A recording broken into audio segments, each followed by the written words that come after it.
Hello, everybody. Welcome to the MTG Place podcast. I am your host, Corey, and with me, like always, is James. How's it going, James? Hey, I'm doing good. How are y'all doing? And today we're joined by a special guest, the level 1 Magic Judge, Stacked. How's it going? What's going on, everybody? How we doing? Before we jump into our show today, I'm going to read a couple sponsors here. The first one is Zencastr. Zencastr is an all-in-one podcast production suite that gives you studio quality audio and video without needing all the technical know-how. Records each guest locally, then uploads crystal clear audio and video right into the suite so you have high-quality raw materials to work with. If you're interested in signing up for Zencastr Premium, you can use offer code zen.ai/the MTG Place to get 30% off.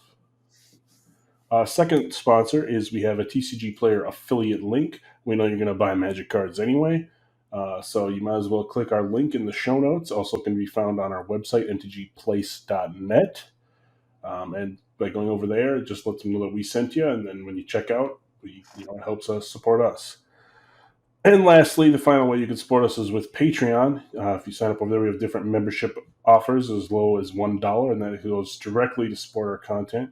And we have Patreon role in Discord you can get. Plus, you can play Magic games with us and all sorts of cool stuff. And if you sign up before the end of the year, me and James are going to send you a signed card in the mail.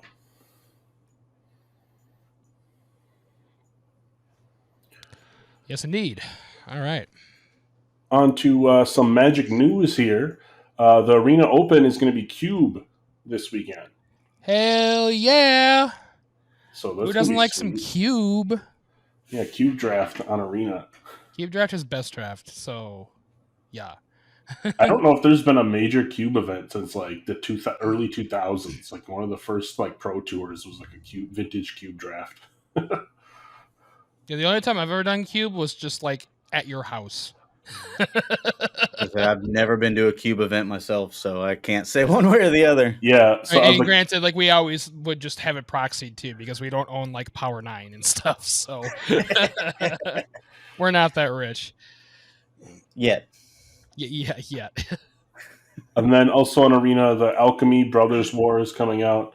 I mean, I don't really care for Alchemy, but some people do. And then there's the Explorer Anthology 2 is being released, which is slowly getting Pioneer on Arena then, because Explorer is just every card that's Pioneer legal that is on Arena. Yeah. So, Pioneer could be pretty cool, like once they actually get the library for it. Yeah, I mean, I'm sure it's a slow plan to, add Pioneer, and then after that, what would be Modern, and then after that, it'd be, Legacy. It's, I mean, until you get every card in there. If they can get Modern, like, fully on Arena, that would be amazing. Like, I would fucking play Modern. I mean, Legacy, too, obviously. That's, like, our main, like, one that we used to play. Like, Legacy would be sick, but that's a lot of cards to add, so that's probably going to be a while. I'm just ready for them. Add the Modern cards for Brawl. Yeah, there you go. Yeah. I've been playing that pretty heavy. Mm-hmm. I just don't like the Alchemy cards being added into it. That's the one thing about it. Yeah, I don't really care for the Alchemy cards for it. I'm like, all right, whatever. It's like, I guess. Just like the digital-only card space is just weird to me. It's like, okay, I play this, and I get like a piece of power shuffled in my deck, and then I can keep flickering this and keep doing that. Like, what? Yeah, that or like weird actually gaining this ability or losing this ability. Yeah. Like there's, I think one card I ran into that this card perpetually loses its ability, and if they target your commander with it, your commander's dead. Right. It's just like, okay. Just defeats the purpose. Wow. Like, what do you mean the commander's dead? Boo. The other thing awesome way to hose a deck. Yeah, the other thing that's weird to me with the historic Brawl is it's 100 card singleton with whatever's legal in Arena, but you're still only 25 life. It's like, at that point, why not just make it Arena Commander and just give me 40 life? Yeah, they're literally like almost there. Just give me 40 life and give me like a commander, and then that's it. I think the reason why, though, is because Commander isn't directly under Magic the Gathering or under Wizards of the Coast. It's its own rules advisory group. I think that's the only reason. That's why it's on MTGO, is because MTGO is not... It's under WotC, but it's not run as strict as Arena is now. Right. And then the last bit of news, we got Dominaria Remastered. It's coming out January 13th. That looks pretty sweet. It's all reprints from Dominaria.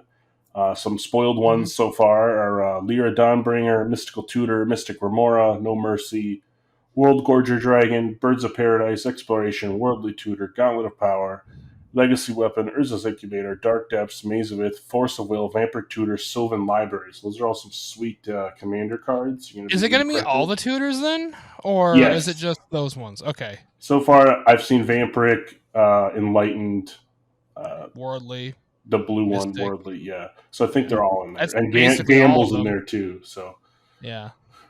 And Sylvan Library, hell yeah, that's a good card. Like yeah, that's OP. That's one of those cards that almost anytime I build a green deck, it's in there. yeah. Yeah, it's a very good card to have. It's going to be a sweet way to pick up some reprints for cheaper. Definitely. So a lot of those are not cheap cards. Like, so yeah, it'll be nice to see. All right, moving on to our main topic here. Today we're talking about advanced Magic techniques and moves you can do. So some things that might help you become a better Magic player, or just if you know the rules a little bit more, might help you. And we have a Magic judge to help explain some of it on why it works that way. That helps a lot. Because we are not always 100% correct when it comes to this kind of stuff. So it's nice to have. And even that being said, even though I am a judge, I still look up majority of these rules just to make sure, because they can be extremely in depth. So Yeah, so the first one we got is understanding the you may thing. So, like the example they give is Somberwell Stag.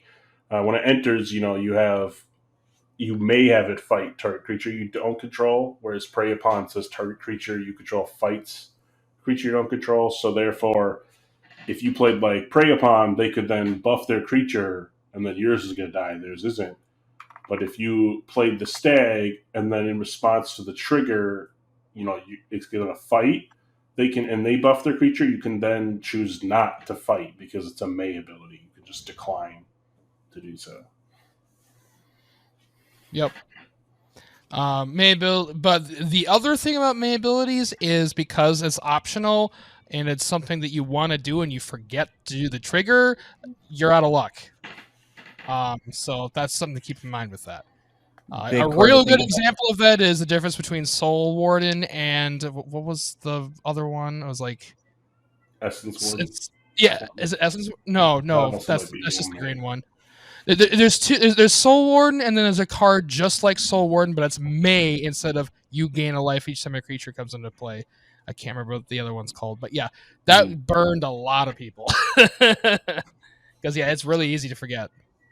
A card that you probably see a lot in Commander nowadays, so is a May ability, is Rhystic Study 2. That one is a very easy to miss one, and that's one people think that I have to draw. No, you do not have to draw that card. So, yeah, and Rhystic Study is really dirty too. So, I love that card. So you want to pay the one? One of those cards. You want to pay the one? No, it's just where you become annoying. Do you want to pay the one? Do you want to pay the one, right? You want to pay the one? Smothering Tide is worse. Yeah, Smothering Tide is pretty awful too. Oh yeah, every time they draw.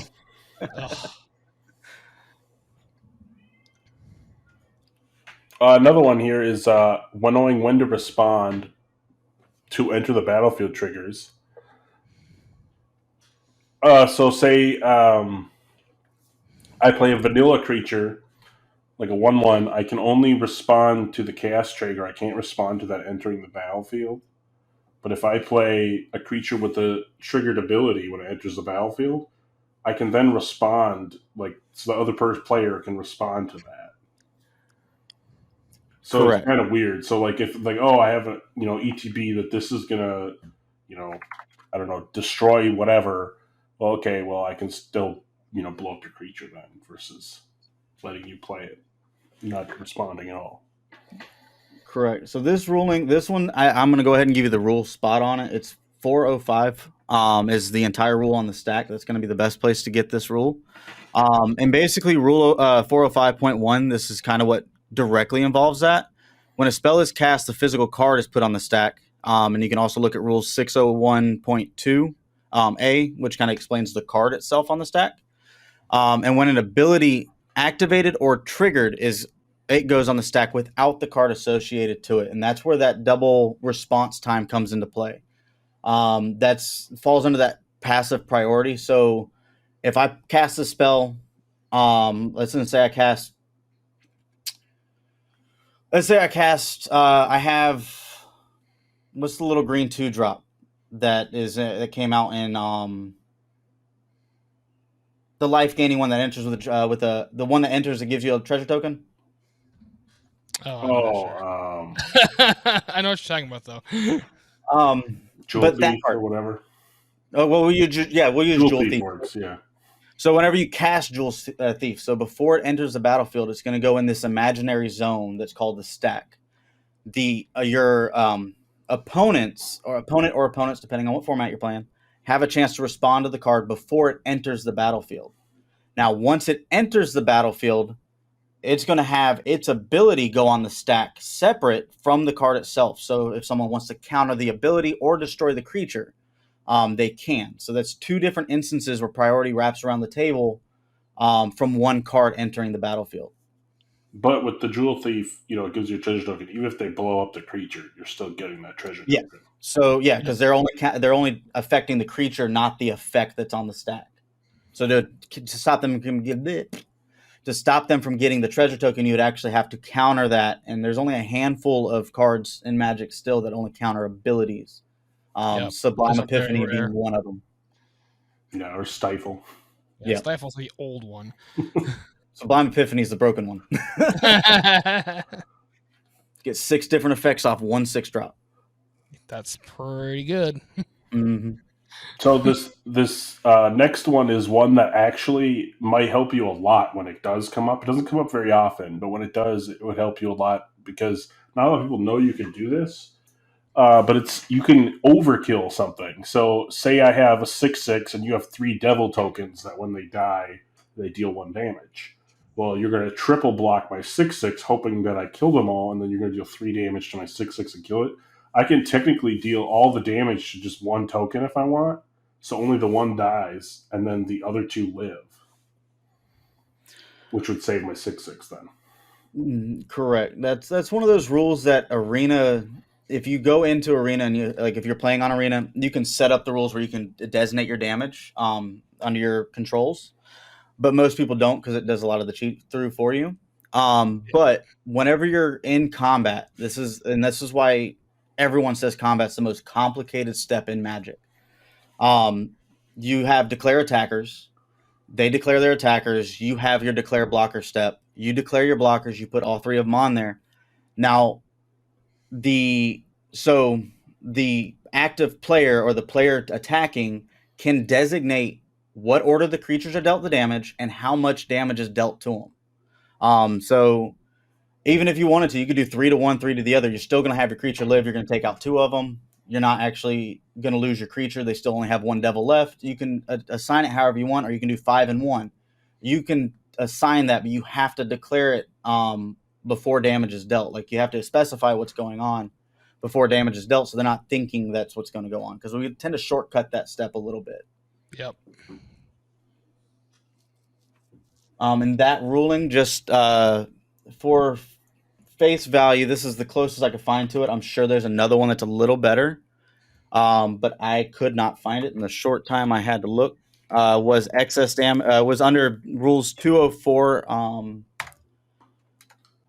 So rule 204 120.4, and it's the damage in process, and it gives the 4-part sequence to the damage.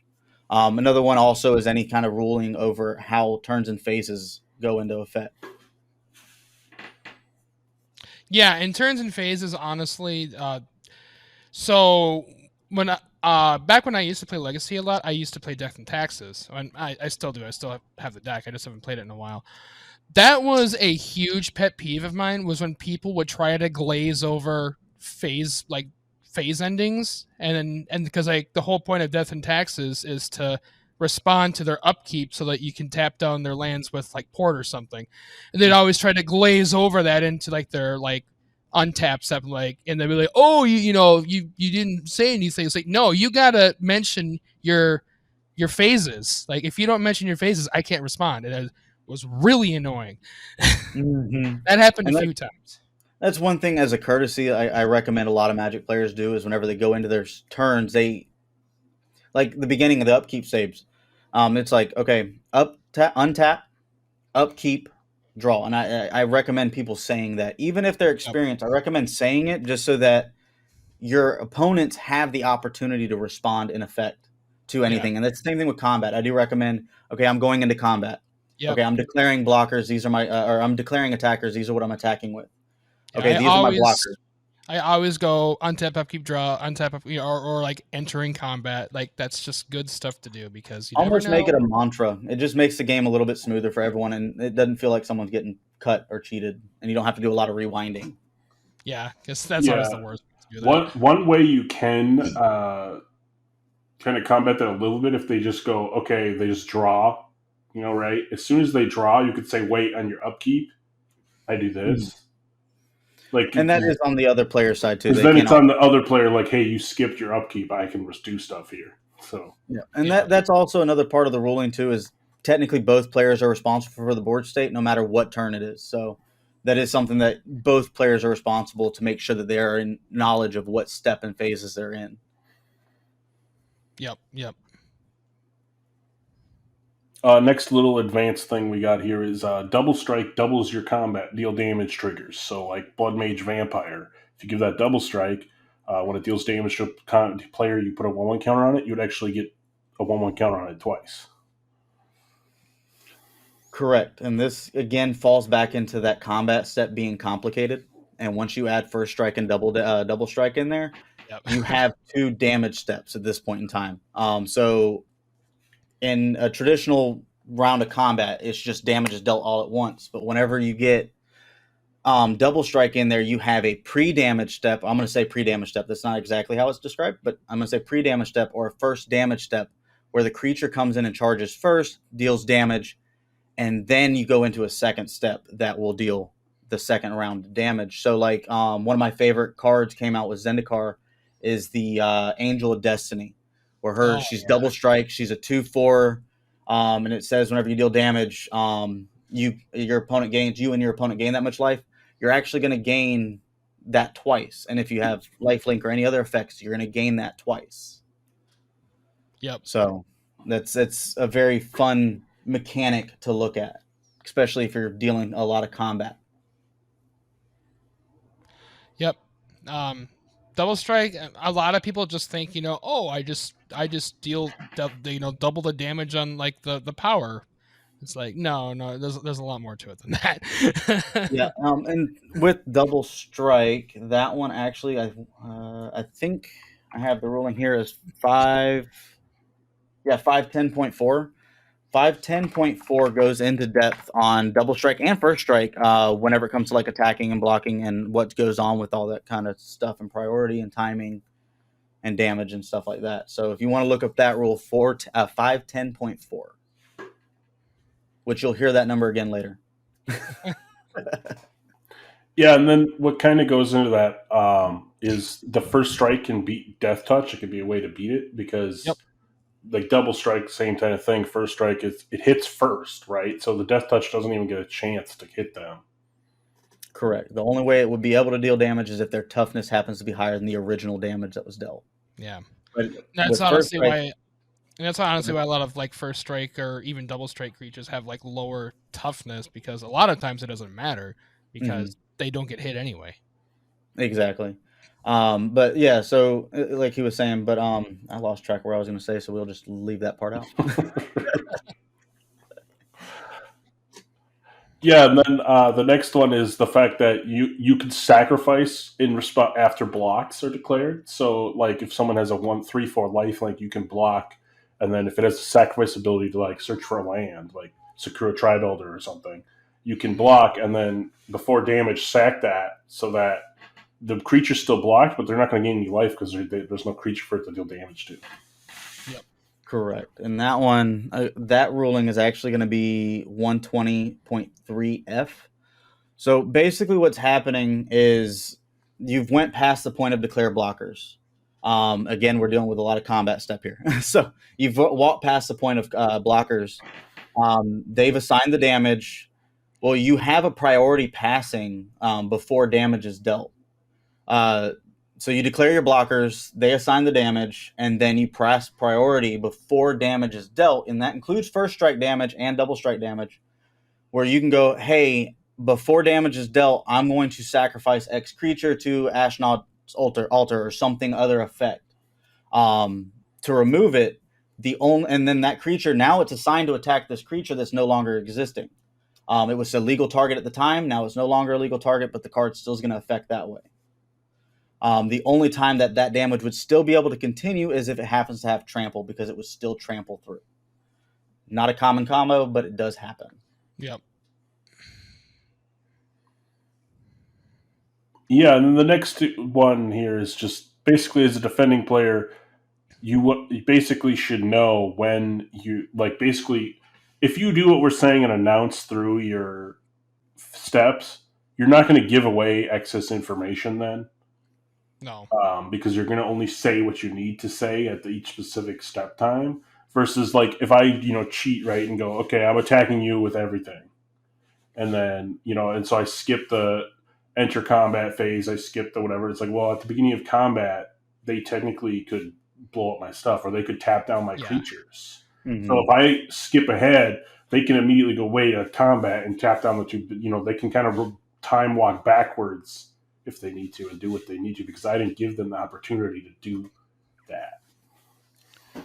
And that gets even more complicated if you're in something like Commander, where you have multiple opponents, because then it's just like, oh, I'm going to attack you. It's just like, well, wait, like when you enter combat, another person can react, or like if you said that if you say you're entering combat, but not saying who you're attacking, which is what you're supposed to do, they might react and like blow up your board. But if you just say you're entering combat and you don't say who you're going to attack, they're obviously not going to react until they have to. So it's just good. It's just good etiquette to, not skip steps whenever you can. Yeah, shortcuts can get you in a lot of trouble.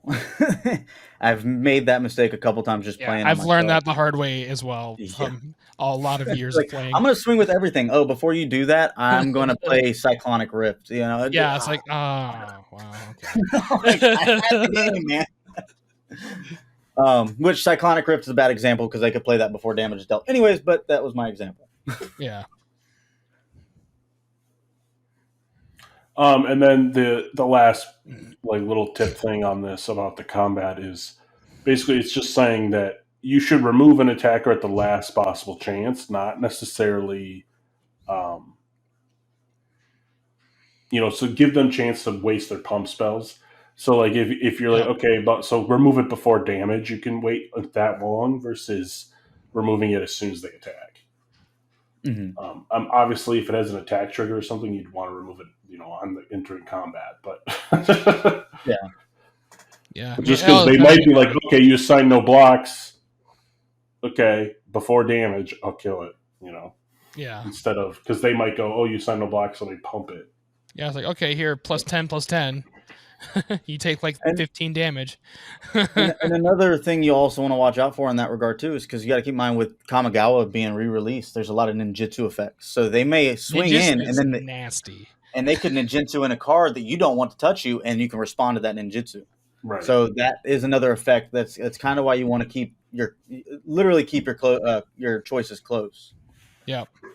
And the other thing about speaking of ninjutsus, they can do that multiple times in one combat phase too, which is silly. Even at the end of combat after damage is dealt, because you're still in combat. Yeah, yep. It's the most one of the most ridiculous keywords. Oh, but it's so much fun. Oh yeah, it's dirty. Yeah. Yeah, there's actually, I think there's an infinite mana combo in Dominaria Remastered, because you can use Maze of Ith, your attacking creature that untaps 3 lands if you have Threshold. And so you're just like, okay, because it has untap 3 lands. So it's like, okay, I declare attacks and tap, and then I untap it. Okay, then I tap, and then there's a way to there's another thing that untaps your land, and then you just infinitely, man, So tap stupid. it's like okay, Them tap dances. yeah. Ugh. And then some interesting things I thought of that is just some like smart Magic plays is like so a lot of people they always default I'm going to cast an instant on their end turn or when they attack me to kill their creature. Well, if they're playing blue or something and you have a Doomblade, it's like well you might as well cast it on your main phase if you're going to cast it anyway before they untap if they're tapped out because like why give them a chance to respond with a counterspell when you can just blow it up now. Yeah, if your opponents are tapped out, that is the time to do like your big stuff, because they can't react. And, like, so just because it's an instant doesn't mean you have to play it at instant speed. Yep, you play it at always sorcery speed if you need to. So the key thing with instant is when you have priority, you can cast it. Doesn't matter if it's your opponent's turn, your turn. It doesn't matter. And I've done that on Arena several times where I've had, I think, Downfall or whatever it is. Is that the instant? Or Cut Down, which is the instant. And I'll be like, you're playing blue. I don't like that creature. It's gone. Bye. Get out of here. And the other thing is, too, is if you already have, like, if you have your plan turned out and you're like, okay, I'm already going to use this. Why wait to use that mana? Your best thing to do is try to use your mana efficiently every turn. And if you know they can counter it or there's a potential for counter, that's not an efficient way to use your mana. So I always recommend when they're tapped out, that's when you really want to start playing your board wipes and stuff like that because you're protected. Yeah, or your big creatures or whatever you want to play. Unless you got Toski that's uncounterable. Yeah, there's that. I love that little squirrel. Just nice. Some other things that you help you pick up advanced moves is knowing when to mulligan, right? So know your deck well, know the meta deck well. Know when you should mulligan and when you shouldn't. I mean, especially in like Legacy, right? Like if I'm playing my Reanimator deck, I can mill down to 2 cards if I need to, right, and still make it work. Yeah, the main thing there is that's something you just have to learn. Like it's like knowing how to mulligan and whatnot. Like it varies from deck to deck, and it's just you just have to learn how your deck plays, what your deck needs, how many lands that you need to start with. Like if you got a big mana curve, then you got to have lands in your hand. If you're something like a Reanimate deck, then you could almost run like you start with like 1 or 2 and you're probably okay. Or if you're really aggro, like if you're playing like red aggro or something, you can probably start with 1 land in hand. You'd probably be okay. You'll be fine. But if you're playing like red blue control, you probably want 3 or 4 lands in hand. Mm-hmm. And so mulliganing, that's one of my weakest points whenever it comes to playing. I'm horrible at remembering when I should mulligan. Yeah. But like they were saying, if you know your deck, play test it. I think it's MTG Goldfish that will allow you to put your deck in and you can do fake draws. Yep. And learn your draws, see the consistency of what you're doing. And a lot of that just takes time and knowledge. Like I have a 5-color Ramos deck on Arena. I can start off as long as I have 3 mana. Doesn't matter what color it is. As long as I have 3 mana in my hand, I can usually do pretty decent.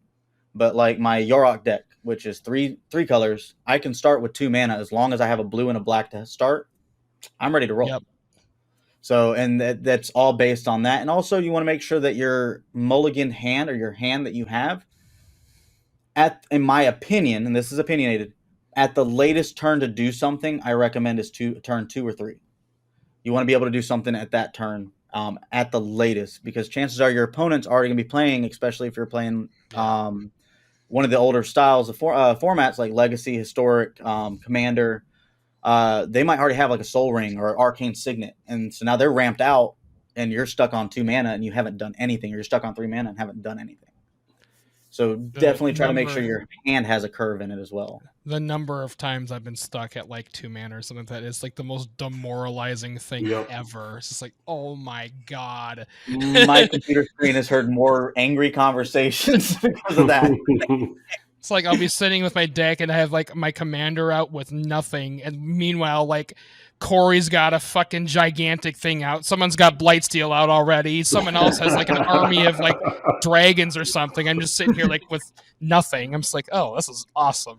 You're just like, just kill me next game. Yeah, I will just tell get me you, out. sometimes in Commander, being mana screwed does benefit you because they're like, you're not doing anything right now. And you can be like, and then the build out of nowhere. So it can be helpful in a larger pod, but generally speaking. Yeah. That's if they're nice and don't kill you, which is always a 50-50.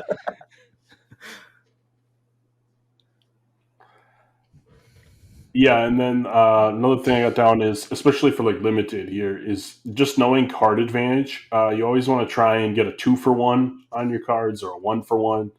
Yep. You don't want to play a card. You don't want to have to 2-for-1 yourself, right? Or if you play a card that replaces itself, that is also good. Like a card that comes in that you immediately draw a card off of it. Like an Elvish Visionary, right? Like that's betting you a board creature and you're replacing it in your hand, so you still have Visionary access is to very, more very stuff. good. But it really sucks when you have to like group block to kill something. It's like, I'm 2-for-1 myself to get rid of this. Like, but it's still necessary if it's something you really have to remove. But yep, and that's the kind of the funny thing is like Force of Will is one of the most powerful cards, but it's a 2-for-1. Like you are 2-for-1ing yourself to get rid of something, but you're doing it for free. That's can definitely be hurtful if you're not ready. Yeah, it can hurt you. And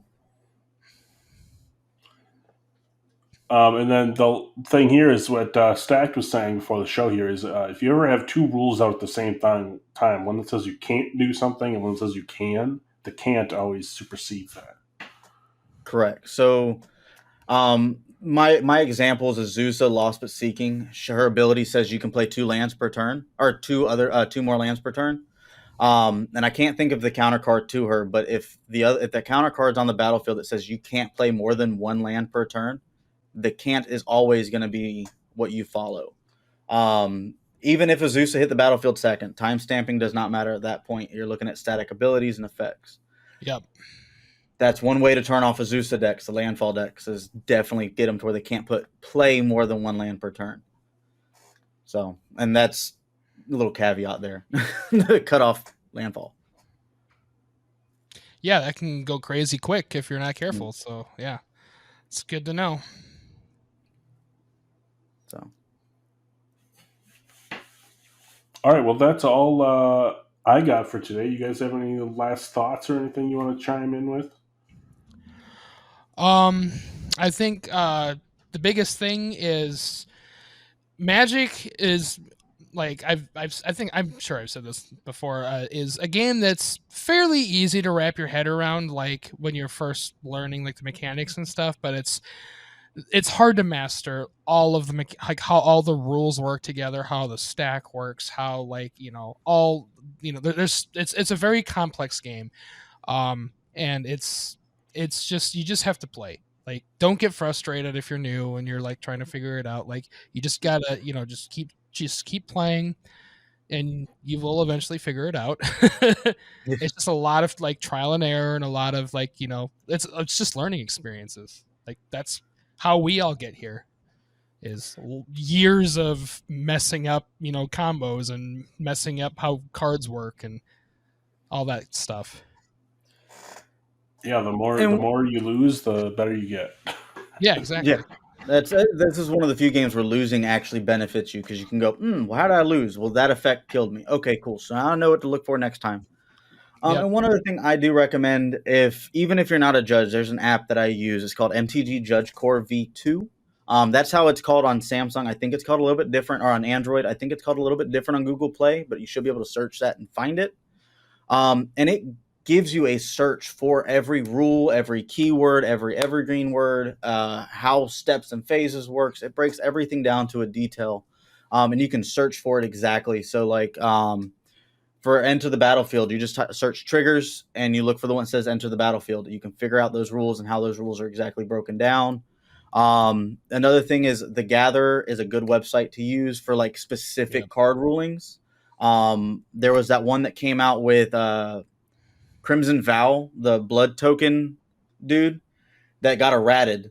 because the way the card was originally written was like he kept the +1/+0. There's no counters for that, so it would have been really difficult to keep up with. It was originally supposed to be till the end of turn that wasn't put on the card. That's also where you can keep up with errata, such as Heuristic Study got its ruling changed from you may cast this card to play this card, or play this card to cast this card, because you can't play lands or something like that. I can't remember exactly how it was. Or no, it was changed from play to cast because people were playing lands. You can play a land, you don't get the trigger off the landfall. Yeah. And that's a good place to keep up with errated cards and rulings on the specific card. Yep. It's just a lot of nuanced stuff like that. Yeah, and it's like the things like difference between play, cast, difference between like suspend and just, there's like, all sorts of different like little like word, keyword differences that are a big deal because they mean very different things. And yeah, it's just stuff you got to learn. It's just part of the game. Some of the mechanics you probably will never run into. It also depends on where you're at. Because I know, like here, one mechanic that I run into a lot is morph. Not common everywhere else, but it's extremely popular down here for some reason. And that's one of those mechanics I'm constantly going, how does morph work? How does morph work? Because it's different. There's morph, and then there's also manifest. And they're two different mechanics. So, and they can get confusing if you don't know exactly which one you're talking about. Yep. Yeah, and that's why pretty much every event, I think, or most, have a judge there for you to call. So you can always ask them questions in the middle of a game if you need to. Yep. You can even say, like, hey, come over here, and kind of whisper to them if you don't want to give away what you're thinking to your opponent. Yeah. If you're like, hey, does this work how I think it does? And every judge should have some kind of app on their phone for rules questions like that. And the other thing is the judges have a Discord that we use. So if we run into problems, we will always be able to find the answer from another judge that is knowledgeable. So you will always have a true ruling. Even if you don't feel comfortable with it, we can always ask other judges, even if we're a single judge in an event. So there is no, you don't have to be comfortable. And that's one thing that we try to do, is make sure that everything is the same across the board between one judge to another. And say someone wants to get into judging. How would you go about doing that? So first thing I'm going to recommend is you go to judgeacademy.com and you make yourself an account and start going through through the schooling process. Get your rules advisory. Rules advisory isn't really recognized as much in Magic the Gathering. It used to be more so back in the day, but not so much today. And also get on your social media platforms, Facebook, sometimes Twitter will have them, and look up judges and judge groups within your area. So you can find yourself an L2. You might not be able to find a local one, but find yourself an L2. Start talking to him or her or them to find out. And they will. My L2 that I talked to, he was asking me questions like, "How does this work? How does this work?"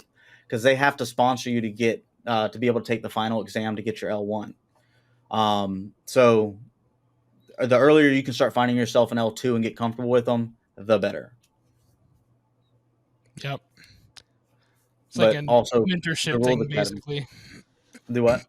It's like a mentorship, basically. Just kinda... That's exactly what it falls under. Yep. And then you get all them sweet judge promos. Oh, sweet promos. Well, and some not pretty so shiny, but but they're shiny. Stacked, it was great to have you on again. We had you on episode 3, and now again on episode 31 here. So if you're a newer player to Magic, definitely check out episode 3, because that's where we go over like the basic rules of Magic. So if you're like wanting to understand how the game works, definitely go there. This was obviously more for more advanced players. So yeah. Yeah. And Stacked, if people want to find you online, how can they do so? So best way to find me online is Twitter right now, and it's going to be real_StackedTCG. I do stream on Twitch. I haven't been on in a while, but you might be able to catch me again there on Twitch here soon, playing some more Magic and probably Pokemon and Yu-Gi-Oh as well. because Nice. that's why my name is TCG, not just Stacked MTG. Yeah. Because I play and I'm learning to judge for all TCGs I can get my hands on. Awesome. Corey and I have played Yu-Gi-Oh in the past as well. That is a fun game as well. Never got as much into Pokemon, but that See, one's a I little more weird. I so- played it when it first came out. Like now, I'm just like, okay, Yeah. this game seems busted because I can just draw 7 right away. Professor Oak, like what? Yeah. Yeah, there's some crazy cards that are just in the game. Mhm. Well, I know Pokemon right now. The only reason I want the Pokemon judge license right now is because they're called professors, and like I just want to be a professor. Like, don't get me wrong. Like, you can call me judge everywhere else, but in Pokemon, it's professor. Like That's awesome. what I want. All right. Well, thanks so much for joining us. This was great. And thank you so much, everybody, for watching us. We'll see you guys next time. See I you next appreciate one. y'all having me back. Hell yeah.